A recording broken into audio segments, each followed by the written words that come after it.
Dólar ladeira abaixo, bateu R$ 4,70 essa semana. Agora, o que fazer diante desse cenário? Será que eu compro mais? Será que eu espero porque vai continuar caindo? Vamos analisar o contexto mundial, entender por que o dólar está caindo e o que você deve fazer agora.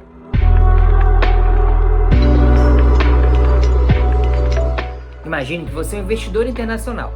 E aí você pega o seu dinheiro, que está em dólar, que é a moeda do mundo, é o dólar, e quer investir em algum país. Daí você resolve investir em países emergentes, que vão ter um risco um pouco maior, mas vão pagar mais também. Daí você analisa o México, que tem uns juros aí na casa de 6,5% ao ano. Você analisa o Brasil, que tem os juros agora de 11,75%. Você analisa a Rússia, que subiu os juros para 20%, mas tem o contexto da guerra lá. E aí você decide onde você vai colocar o seu dinheiro. Então pensa lá, Brasil, México e Rússia, por exemplo, que eu dei esse exemplo agora, eles vão ter um risco parecido, são países emergentes igual. Agora, eu tenho a Rússia que está em guerra, eu tenho o México que paga 6,5% de juros, né? A taxa dele, Selic, como se fosse lá, paga 6,5%. E aqui nós temos um juros crescente, pagando 11,75% ao ano. Você pensa, bom, se o risco é parecido nesses três países, na verdade na Rússia é maior, né? Mas se o risco é parecido, para onde você vai colocar o seu dinheiro? É obviamente onde está pagando mais, né? Onde você tem um retorno maior. E por mais que aqui a gente veja que não adianta pagar muito a taxa Selic, porque a inflação também está muito alta, tudo está mais caro. Sim, para a gente que mora aqui no Brasil e gasta em reais. Porém, para o investidor estrangeiro que vai colocar o dinheiro aqui, ele não gasta em reais, a inflação dele está no país dele. Então, para ele, esses juros aqui é um juros muito bom, de maneira que ele consegue pegar esse dólar dele, transformar para real, colocar aqui na economia brasileira e aí ter esses juros de 11,75 sem fazer nada, né? Na tranquilidade, na maciota. E o que acontece quando existe uma demanda grande pelo real, ou seja, muito dólar se transformando em real para poder investir aqui no Brasil? O que acontece é que uma demanda grande por real faz a moeda ficar escassa, tudo que tem uma demanda grande faz subir de preço. Então o real ele valoriza frente ao dólar porque existe uma demanda compradora de real muito grande. Eu tenho mais gente querendo real e portanto ele sobe de preço em relação à moeda dólar. E agora, principalmente com a guerra na Rússia, né, um país competidor do Brasil pelo investidor de risco que gostaria de colocar o dinheiro em países emergentes, ele vai sair da Rússia porque a Rússia agora virou um caos. Então ele vai para onde? Para países similares com termos de risco que tinha antes a Rússia, e um deles é o Brasil, e o Brasil agora com esses juros muito altos, então atrai esse capital estrangeiro para cá e faz com que o nosso real valorize. Agora, será que isso vai continuar acontecendo? Será que essa demanda pelo real vai continuar crescendo e o dólar vai continuar caindo? Bom, talvez no curto prazo sim, né? Porque a guerra na Rússia continua e os juros aqui no Brasil também continuam subindo. Porém, vale sempre lembrar que o investidor é um eterno arrependido. Por quê? Porque você vai lá, vê o dólar caindo, 4,80, meu Deus, vou colocar todo o meu dinheiro aqui.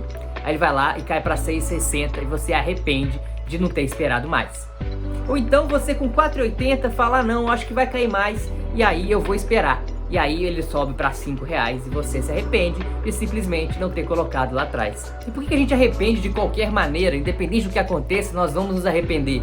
Simplesmente porque a gente não tem bola de cristal, a gente não sabe o futuro. O que eu vejo como atitude errada do investidor seria ou colocar todo o seu dinheiro em alguma coisa de uma vez, porque aí ele deve se arrepender no futuro, ou então não ter exposição nenhuma. Ou seja, nós temos que andar no caminho do meio. Nem 8, nem 80. Ainda mais porque no curto prazo, o valor do dólar, ou o valor da bolsa, ou de qualquer movimento da economia, ele é imprevisível, ele é aleatório. Isso por quê? Porque a economia, quando você vai marcar lá o vestibular, a economia, ela não está junto com matemática, junto com engenharia, nas ciências exatas. A economia, ela está junto com a humana, junto com a filosofia, né, junto com outras ciências humanas. Por quê? Porque simplesmente ela depende do comportamento social. A economia é uma ciência social. Então o movimento do dólar no curtíssimo prazo, o movimento da bolsa no curtíssimo prazo, depende do comportamento das pessoas. E por isso não existe fórmula nenhuma matemática e de previsão, né, de economia, de falar, isso aqui é para ser assim. Beleza, pode até ser que na teoria seja, mas na prática está envolvido que a emoção humana, o comportamento humano, e por isso é tão imprevisível de acertar o movimento no curto prazo. E o que você pode fazer? Você pode investir aos poucos. Você pode se expor, sim, aproveitando esse momento da moeda mais barata, porém, não fazer isso de uma vez. Por quê? Porque simplesmente você não sabe até onde essa queda vai. Agora, o que a gente sabe é que no médio e longo prazo, a tendência é que o dólar ganhe valor frente ao real. Isso por quê? Isso porque a economia americana cresce mais que a economia brasileira. Isso porque a inflação brasileira é maior do que a inflação americana. Se a inflação brasileira é maior, o que significa inflação? Perda do poder de compra na moeda. É o nosso dinheiro comprando cada vez menos coisas. E basta ir no supermercado ou no posto de combustível que você vai saber exatamente o que é isso. Então, se o nosso real perde mais valor com o tempo do que o dólar, então é natural que ele valha menos em relação ao dólar ao longo do tempo. Ou seja, o real vai ficar cada vez mais caro. Portanto, essa queda do dólar recente, ocasionada por movimentos externos, principalmente com relação à guerra, e também internos com relação ao aumento dos juros, principalmente, são fatores que podem nos ajudar a ter uma oportunidade boa de entrar um pouquinho mais, né? De entrar se você ainda não investe em dólar, de dolarizar o seu patrimônio se você ainda não fez, e também de poder você aumentar um pouquinho a exposição em dólar, caso você já tenha. Isso por quê? Porque a nossa vida está em dólar. Pensa só nos seus gastos principais, commodities principalmente, né? Tudo em dólar, cafezinho, o açúcar, o próprio combustível, né? Todos os transportes de alimentos aí vão usar o combustível que acaba acarretando nos preços também. Eu tenho o trigo, do pãozinho, ou seja, todas as commodities elas estão cotadas em dólar. Então, naturalmente, o seu custo de vida é um pouco em dólar, por mais que você gaste em real. Logo, você ter parte do patrimônio em dólar vai te proteger no médio prazo de perder ainda mais poder de compra, de o seu dinheiro valer cada vez menos mesmo. E aí a pergunta que fica é, como comprar dólar? E aí eu vou deixar esse vídeo aqui para você assistir, que nele eu contei exatamente as formas que você vai investir em dólar, seja para fazer uma viagem exterior,